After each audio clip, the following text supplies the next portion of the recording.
दोस्तों, स्वागत है आपका मेरे YouTube चैनल इंग्लिश बाबू पर। और आज मैं फिर हाजिर हूँ आपके साथ एक नई स्टोरी लेकर। और दोस्तों, आज जो स्टोरी मैं आपके लिए लेकर आया हूँ ये एक मॉरल स्टोरी है। बहुत ही प्यारी और बहुत ही दिल को सुकून देने वाली कहानी है। कहानी सुनकर आपको बहुत अच्छा लगेगा। उसके अलावा दोस्तों, आज की इस स्टोरी में आपको कुछ नए इंग्लिश के वर्ड मीनिंग सीखने को मिलेंगे, उनकी करेक्ट प्रोनाउंसिएशन के बारे में पता चलेगा। और हमेशा की तरह जो इसका ग्रामर का पार्ट है उसे बिल्कुल डिटेल में कवर करेंगे, तो एक एक स्ट्रक्चर को आप बड़ी आसानी से सीख पाएंगे। तो चलिए दोस्तों, आज की इस वीडियो को हम शुरू करते हैं और सबसे पहले कहानी का टाइटल देखते हैं। कहानी का टाइटल है स्पीक पोलाइट। क्या मतलब हुआ दोस्तों? स्पीक का मतलब होता है बोलना और पोलाइट का मतलब होता है विनम्रता से, जो कि एक एडजेक्टिव है। स्पीक पोलाइट मतलब कि नम्रता से, कैसे विनम्रता से बोलो। तो दोस्तों, ये आज की इस कहानी का टाइटल है, शीर्षक है। और अब मैं इसे पढ़ना शुरू करता हूँ। आपसे रिक्वेस्ट है आप कहानी को बिल्कुल ध्यान से सुने, और यदि आपको कोई नया वर्ड या फिर नया स्ट्रक्चर मिले तो आप उसे नोट करें। उसके अलावा यदि कहानी अच्छी लगे तो आप इसे लाइक ज़रूर करें। तो चलिए इसको शुरू करते हैं। There lived a beggar in a village. क्या मतलब हुआ दोस्तों? ये जो वाक्य है ये सिंपल पास्ट का वाक्य है। सिंपल पास्ट का मतलब होता है जब हम पास्ट में कोई ऐसा वाक्य बनाते हैं जहाँ दोस्तों, ये जो वाक्य है ये पास्ट इंडेफिनिट का अफर्मेटिव वाक्य है। और जब हम पास्ट इंडेफिनिट में कोई भी अफर्मेटिव का वाक्य बनाएंगे तो वहाँ वर्ब की सेकंड फॉर्म का यूज़ किया जाता है। लिव का मतलब रहना, सेकंड फॉर्म में लिव्ड। तो क्या अर्थ हुआ? There lived a beggar in a village, मतलब एक गांव में एक भिखारी रहता था। He used to get up early in the morning and go around begging for atta, dal, rice और फूड ग्रेन्स। क्या मतलब हुआ दोस्तों? इस वाक्य में यूज टू का इस्तेमाल किया गया है। यूज टू का प्रयोग पास्ट के वाक्यों में किसी भी तरह की आदत को दर्शाने के लिए किया जाता है। जब हम दिखाते हैं पास्ट में कोई व्यक्ति किसी काम को बराबर किया करता था, तब वहाँ पर उस कंसिस्टेंसी को दिखाने के लिए यूज टू का इस्तेमाल होता है। साथ में वर्ब की फर्स्ट फॉर्म लगाई जाती है। गेट अप का मतलब होता है उठना। तो क्या अर्थ हुआ? He use to get up early in the morning, मतलब वह सुबह को जल्दी उठ जाया करता था। एंड गो अराउंड बैगिंग, और वो भीख मांगने, मतलब वो आसपास भीख मांगने चला जाता था। फॉर आटा दाल राइस के लिए, और फूड ग्रेन्स या फिर जो अनाजों के लिए। He would keep just enough of that for a miserly meal and sold the rest at shop of the next village। क्या अर्थ हुआ? he would keep। और दोस्तों, यहाँ पर वुड का प्रयोग किया गया। वुड का प्रयोग भी पास्ट के अंदर किया जाता है। जब हम पास्ट में कुछ दिखाते हैं, पास्ट में कोई व्यक्ति कुछ क्रिया करता था, तो उसमें वुड का यूज़ करते हैं, साथ में फर्स्ट फॉर्म लगाई जाती है। He would keep just enough of that, और वो सिर्फ उसमें से जो काफ़ी होता था वो रख लेता था। फॉर ए माइजरली मील, एक मतलब एक दयनीय, मतलब एक बहुत हल्के से भोजन के लिए। माइजरली में मतलब एक बहुत हल्की से जो मात्रा होती थी मील की, उसके लिए वो रख लेता था। एंड सोल्ड, और वो बेच देता था। द रेस्ट, और जो बाकी होता था उसको बेच देता था। एट शॉप, एक दुकान पर। ऑफ द नेक्स्ट विलेज, जो गाँव के अगले गाँव, मतलब अगला जो गाँव था उसकी दुकान पर उसको बाकी को बेच देता था। ही दस वॉज एडिंग अप मनी, और 10 मतलब इस प्रकार से, वॉज एडिंग अप मनी, वो पैसों को जोड़ रहा था। और दोस्तों, ये जो वाक्य है ये पास्ट कॉन्टिन्यूस का वाक्य है। और जब हम पास्ट कॉन्टिन्यूस में कोई वाक्य बनाते हैं तो वहाँ वॉज वर्ब के साथ फोर्थ फॉर्म का यूज़ किया जाता है। यह मतलब क्या हुआ इस लाइन का? ही दस वॉज एडिंग अप मनी, वो इस तरह से पैसों को जोड़ रहा था। Including what cash he got in arms, और दोस्तों ALMS, इसमें L साइलेंट है तो इसको हम आर्म्स पढ़ेंगे, इसका मतलब भीख। इंक्लूडिंग वॉट कैश, इस चीज़ को भी मिलाकर what cash he got in arms, मतलब जो नगद उसको भीख में प्राप्त होते थे, इस चीज़ को भी मिलाकर। चलिए आगे देखिए। One day he called out an old women's hut. Call out मतलब बुलाना, पुकारना। One day he called out an old women's hut, और दोस्तों यहाँ वुमेन के बाद एपिस्ट्रोफी एस है, जिसका मतलब होता है काकी के। जब हम किसी नाम या व्यक्ति के साथ कुछ जोड़ते हैं तो एपिस्ट्रोफी एस का यूज़ किया जाता है। और हट का मतलब है झोंपड़ी। एक दिन उसने एक बूढ़ी महिला की झोंपड़ी पर पुकारा। फॉर आर्म्स मतलब भीख के लिए एक बूढ़ी महिला के झोंपड़ी पर उसने आवाज़ दी, पुकारा। That morning her cow had died after giving birth to a male calf. क्या अर्थ हुआ? Which was now useless for her. दोस्तों इस वाक्य में देखिए यहाँ हेड के साथ थर्ड फॉर्म का यूज़ किया गया है। डाई का मतलब मरना, थर्ड फॉर्म डाइड। तो जब किसी वाक्य में हेड के साथ थर्ड फॉर्म का यूज़ किया जाता है, इस तरह का जो वाक्य है वो पास्ट परफेक्ट का वाक्य कहलाता है। तो क्या अर्थ हुआ, दैट मॉर्निंग मतलब उस सुबह, हर काउ जो उसकी गाय थी, हैड डाइड वो मर चुकी थी। आफ्टर गिविंग बर्थ मतलब कि जन्म देने के बाद, टू अ मेल काफ एक बछड़े को, विच was now useless for her. Useless का मतलब होता है किसी भी काम का ना होना, बेकार होना। विच वॉज नाउ यूजलेस फॉर हर, जो अब उसके लिए बेकार था। तो इस पूरी लाइन का क्या अर्थ निकला कि उस सुबह उसकी जो गाय थी वो उसकी मृत्यु हो चुकी थी, वो मर चुकी थी। After giving birth to a male calf, एक बछड़े को जन्म देने के बाद उसकी मृत्यु हो गई थी। विच वॉज नाउ यूजलेस फॉर हर, और जो उसके लिए अब बेकार था। चलिए आगे देखिए, she gave the calf to the beggar. और गिव मतलब देना, सेकंड फॉर्म में गेव। तो क्या अर्थ हुआ, she gave the calf to the beggar, उसने उस बैगर को, भिखारी को, वो जो काफ था, बछड़ा था, वो दे दिया। आगे देखिए, ही सैड उसने कहा, मदर माँ, what shell I do with it. What shell I do with it मतलब मैं इससे क्या करूँगा। आगे देखिए, द वुमेन सैड महिला ने कहा, you can at least bag fodder for it. क्या अर्थ हुआ। और दोस्तों FODDER फॉर्डर का मतलब होता है चारा, जो पशु चारा खाते हैं उसको फॉर्डर कहा जाता है। तो उसने, एक महिला ने क्या कहा, you can at least bag fodder for it मतलब तुम कम से कम इसके लिए मतलब कि जो फॉर्डर है, चारा है, उसकी भीख मांग सकते हो, उसको मांग सकते हो। सो इसलिए the bagger brought it home. और दोस्तों ब्रिंग मतलब लाना, सेकंड फॉर्म ब्रॉट, और ये भी पास्ट का अफर्मेटिव वाक्य है। सो इसलिए the bagger brought it home, जो इसने जो बैगर था, भिखारी था, वो उसे घर ले आया। और दोस्तों यहाँ आप इट देख रहे हैं, ये उस काफ के लिए यूज़ किया गया। तो आप इस चीज़ को याद रखें, पशुओं के लिए, जानवरों के लिए जब हम कोई प्रोनाउन यूज़ करते हैं तो हमें इट का यूज़ करना होता है। आगे देखिए, the calf grew into a robust bull. और जो काफ था वो बड़ा हो गया, इनटू अ रोबस्ट बुल मतलब एक मजबूत सांड के रूप में, भैंसे के रूप में। The bull felt obliged to the beggar for bringing it up. दोस्तों फील ऑब्लाइज का मतलब होता है किसी का एहसानमंद होना, सेकंड फॉर्म में फेल्ट ऑब्लाइज। ये जो बुल था मतलब ये जो भैंसा था, फेल्ट ऑब्लाइज्ड वो मतलब कि एहसानमंद महसूस करता था, टू द बैगर उस भिखारी के प्रति, for bringing it up, bring मतलब पालना, फॉर ब्रिंगिंग इट अप मतलब अपने आप को, मतलब कि उसको पालने के लिए, क्योंकि उसने उसको पाला था इसलिए उसके लिए वो एहसानमंद महसूस करता था। इट थॉट उसे लगा, उसने सोचा, of doing some good for the beggar, उसने उस बैगर के लिए कुछ अच्छा करने के बारे में, doing some good for the beggar उसने कुछ भिखारी के लिए कुछ अच्छा करने के बारे में सोचा। टू एक्सप्रेस व्यक्त करने के लिए, हिज ग्रेटिट्यूड अपने उस ग्रेटिट्यूड को, कृतज्ञता को, या कह सकते हैं एहसानमंदी को व्यक्त करने के लिए उसने भिखारी के लिए कुछ अच्छा काम करने के बारे में सोचा। सो इसलिए वन डे एक दिन, when the bagger returned home, जब एक दिन जो बैगर था, भिखारी था, रिटर्न होम वो घर लौटा।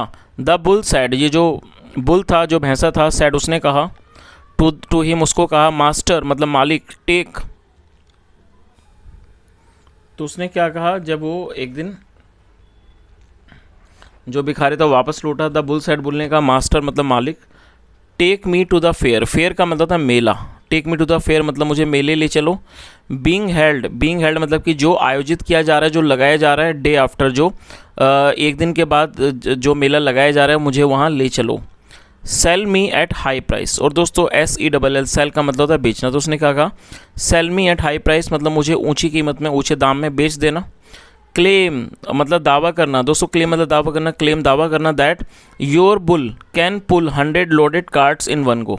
तो उसने पूरी बात उसे क्या बताया कि मुझको वहाँ ज़्यादा दामों में बेच देना, और आप ये दावा करना दैट योर बुल की, जो आपका ये जो बैल है, जो भैंसा है, कैन पुल वो खींच सकता है 100 लोडेड कार्ट्स मतलब कि 100 लदी हुई गाड़ियों को, इन वन गो एक बार में, जो आपका बैल है वो, ये जो भैंसा है वो एक बार में से खींच सकता है, इस चीज़ का आप दावा करना। चलिए तो दोस्तों आप इस चीज़ को समझ ही गए होंगे। जो ये बैल था, जो बुल था, जिसे सांड भी कहा जाता है, उसने अपने मालिक से कहा कि मालिक आप मुझे मेला ले चलो और आप मुझे वहाँ पर बेच देना ऊंची कीमत में, और आप इस बात का दावा करना कि जो मेरा बैल है, ये जो बुल है, ये जो बैल है या कैसा जो भैंसा है, वो 100 लदी हुई गाड़ियों को, मतलब कि सामान से लदी हुई गाड़ियों को वो एक बार में उन्हें क्या कर सकता है, पुल कर सकता है, उनको खींच सकता है।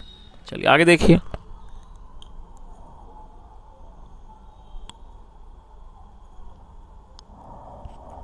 The beggar did as he was advised. दोस्तों ये जो वाक्य है ये पास्ट इंडेफिनिट का पैसिव वॉइस का वाक्य है, और जब हम पास्ट इंडेफिनिट में कोई भी पैसिव वॉइस के अंदर वाक्य बनाते हैं तो वहाँ पर वॉज या वर्ब का प्रयोग हेल्पिंग वर्ब के रूप में किया जाता है, जैसा यहाँ पर भी किया गया, और साथ में वर्ब की थर्ड फॉर्म लगाई जाती है। एडवाइस का मतलब होता है किसी को सलाह देना। तो क्या अर्थ हुआ, the beggar did as he was advised, मतलब कि बैगर ने, भिखारी ने वही किया जैसा उसको सलाह दी गई थी, जैसा उसको सलाह दी गई थी वैसा ही उसने किया।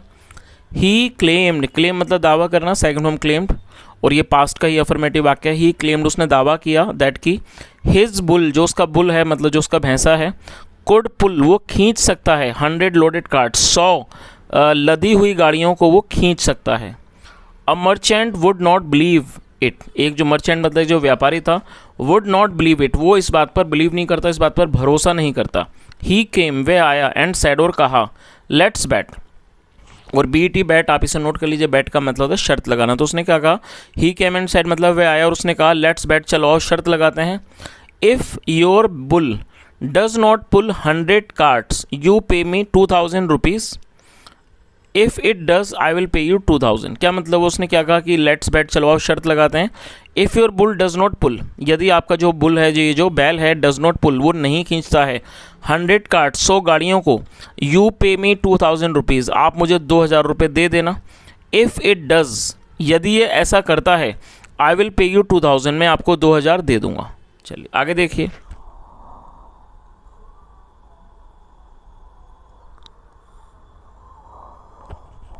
The beggar accepted the bet, accept का मतलब स्वीकार करना, सेकंड फॉर्म एक्सेप्टेड। तो क्या अर्थ हुआ, the beggar accepted the bat, जो बैगर था, भिखारी था, उसने उस बैट को स्वीकार कर लिया, मतलब उस शर्त को उसने स्वीकार कर लिया। The merchant loaded his goods in 100 carts, जो मर्चेंट था, व्यापारी था, लोड करने का मतलब लादना, लाद दिया उसने, हिज गुड्स, अपने सामानों को उसने लाद दिया, गुड मतलब सामान, इन 100 कार्ट्स, 100 कार्ट्स में, गाड़ियों में। तो इस पूरी लाइन का क्या मतलब हुआ, the merchant loaded his goods in 100 carts, मतलब व्यापारी ने अपने सामान को 100 गाड़ियों में लाद दिया। हुक्ड दैम, उनको बांध दिया, टुगेदर, एक साथ बांध दिया, and said to the beggar, और सेड टू द बैगर, और भिखारी से कहा, शो मी, मुझे दिखाओ। चलिए आगे देखिए। The beggar yoked his bull to the front wagon, yoke मतलब जोतना, जो बैगर था, भिखारी था, योग्ड हिज बुल, और योग का मतलब होता है इसको किसी को काम पे लगाना, जोतना। उसने अपने जो बुल को, बैल को लगा दिया, टू द फ्रंट वैगन, जो आगे वाली जो वैगन थी, गाड़ी थी, उसकी तरफ उसने उसको लगा दिया।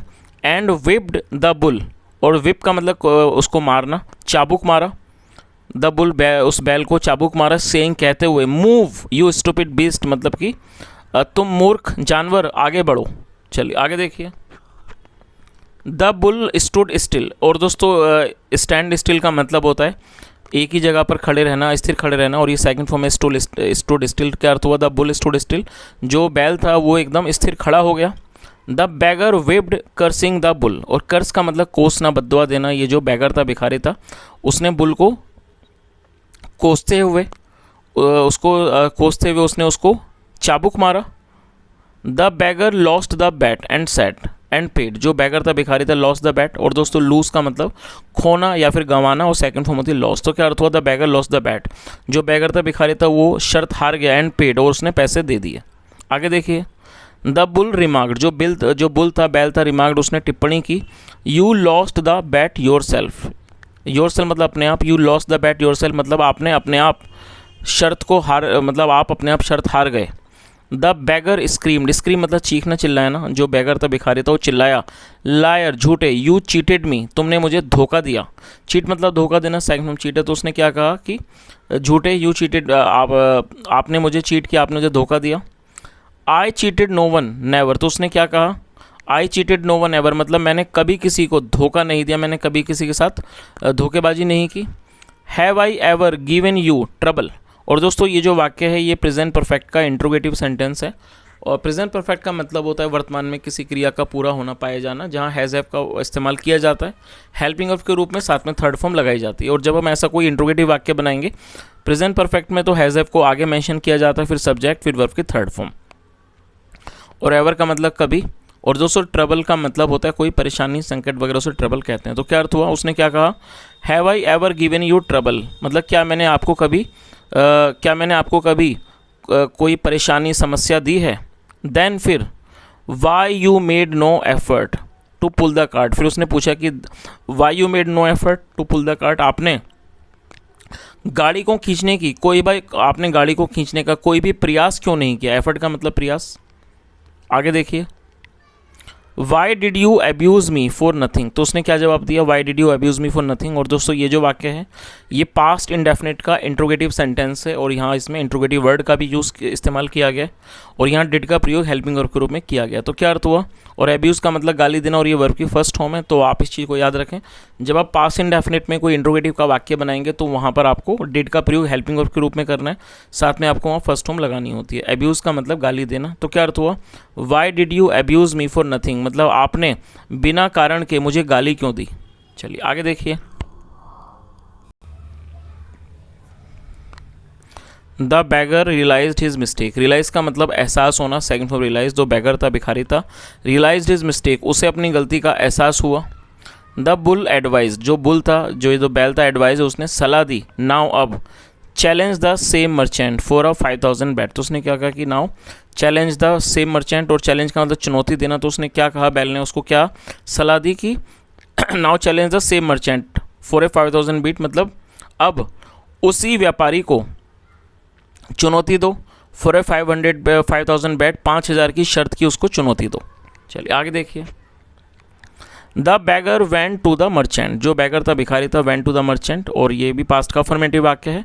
गो मतलब जाना, second form went, the beggar went to the merchant, भिखारी व्यापारी के पास गया। एंड इनवाइटेड, और उसने मतलब उसे आमंत्रित किया, फॉर ए फ्रेश बैट, एक नई शर्त के लिए। On same condition, on same condition मतलब उसी शर्त पर उसने उसको दोबारा से आमंत्रित किया एक शर्त लगाने के लिए। और दोस्तों कंडीशन आपको पता है, ये कंडीशन क्या थी कि उसे 100 गाड़ी मतलब कि सामान से लदी हुई गाड़ियों को, उसके जो बैल है उसे 100 लदी हुई गाड़ियों को एक साथ में खींचना था एक बार में। चलिए आगे देखिए, द मर्चेंट लाफ्ड, लाफ मतलब हंसना, second form laughed, the merchant laughed in his heart, जो मर्चेंट था, व्यापारी था, वो दिल ही दिल में हंसा। The merchant made the beggar show 5000 rupees, जो मर्चेंट था, मेड द बैगर शो, उसने भिखारी से 5000 रुपये दिखवाए।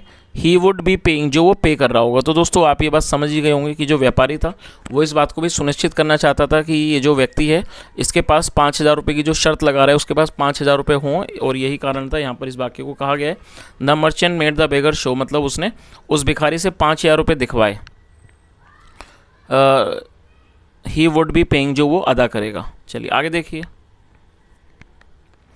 Again the carts were loaded, again मतलब दोबारा से जो कार्ट्स थी, गाड़ियाँ थी, वर लोडेड, उनको लादा गया। और दोस्तों ये जो वाक्य है ये भी पास्ट इंडेफिनिट का पैसिव वॉइस का वाक्य है, जहाँ वॉज वर्ब के साथ वर्ब की थर्ड फॉर्म लगाई जाती है। लोड का मतलब लादना, third form loaded. Again the carts were loaded मतलब दोबारा से कार्ट्स को, गाड़ियों को लादा गया। This time the beggar said to the bull, इस बार जो बैगर था, भिखारी था, सेड टू द बुल, उसने बैल से कहा, डियर सन, प्यारे बेटे, our honour is at stake, हमारा जो ऑनर है, सम्मान है, इज़ एट स्टेक, वो दांव पर है। और दोस्तों आप इस वर्ड को नोट कर सकते, स्टेक मतलब दांव पर होना। तो उसने क्या कहा, dear son our honour is at stake, मतलब प्यारे बेटे, जो हमारा सम्मान है वो दांव पर है। सेव इट, इसे बचाओ। द बुल गेव ए पुल, जो बुल था, बैल था, गेव ए पुल, उसने एक बार खींचा। And a train of 100 carts, और जो ट्रेन थी, रेल थी, 100 गाड़ियों की, मूव्ड अलोंग, वो साथ साथ चल दी, मतलब वो चल पड़ी, एक साथ चल पड़ी। The bagger took the winning of 5000 rupees, ये जो भिखारी था, टुक द विनिंग, उसने 5000 रुपये का ये जो इनाम था वो उसने ले लिया, of 5000 rupees. And return home, और वो घर लौट आया। विद हिज डियर बुल, अपने प्यारे बैल के साथ। पेटिंग इट, उसको थपथपाते हुए, ऑल द वे, पूरे रास्ते उसको थपथपाते हुए। And saying sweet things to it, और उसको वो मीठी बातें, अच्छी बातें कहते हुए। चलिए दोस्तों अब इस कहानी का जो मॉरल है वो भी एक बार देख लेते हैं। इसका क्या मॉरल है, in most cases tongue is the difference between success and failure. क्या अर्थ हुआ, in most cases, in most cases मतलब अधिकतर मामलों में। टंग का मतलब होता है ज़ुबान, जो हमारी टंग है, जो हमारी ज़ुबान है, मतलब कि जो हमारी बोली भाषा कह सकते हैं, जो हमारी ज़ुबान है, इज़ द डिफरेंस, उसी का फ़र्क होता है किस चीज़ में, बिटवीन सक्सेस एंड फेलियर, मतलब कि सफलता और विफलता के अंदर जो होता है वो ज़्यादातर क्या होता है। मतलब तो इस पूरी लाइन का क्या अर्थ हुआ, in most of the cases tongue is the difference between success and failure, मतलब कि अधिकतर मामलों में कि सफलता और विफलता के बीच का जो फ़र्क होता है वो किस वजह से होता है, वो ज़ुबान के कारण ही होता है। तो दोस्तों ये जो कहानी है इसका सारा आप अच्छे से समझ ही गए होंगे कि जैसा हमने कहानी में देखा कि वो जो भिखारी था, जब उसने उसके साथ बुरा बर्ताव किया तो बैल ने भी उसका साथ नहीं दिया, लेकिन जब उसने उसको प्यार से समझाया और उसके साथ अच्छे से व्यवहार किया तो उसने अपनी पूरी जी जान लगा के उस गाड़ी को खींचा और साथ में उस भिखारी को उसने पैसे भी जितवाए। तो दोस्तों कहानी का जो मॉरल है बहुत ही अच्छा मॉरल है कि हमें कभी भी किसी के साथ भी गलत व्यवहार नहीं करना चाहिए और हमेशा ही सबके साथ बहुत ही प्यार से, विनम्रता से बात करनी चाहिए और दूसरों का भी हमें सम्मान करना चाहिए, साथ में हमें किसी का भी दिल नहीं दुखाना चाहिए। तो दोस्तों आज की इस स्टोरी के साथ यदि आपको आज की कहानी अच्छी लगी हो, मेरा पढ़ाने का प्रयास अच्छा लगा हो, तो आपसे रिक्वेस्ट है आप वीडियो को लाइक करें, शेयर करें, चैनल को ज़रूर सब्सक्राइब करें और यदि कोई सुझाव हो तो कमेंट में बताएं। सुनने के लिए thank you so much. Have a nice day and bye.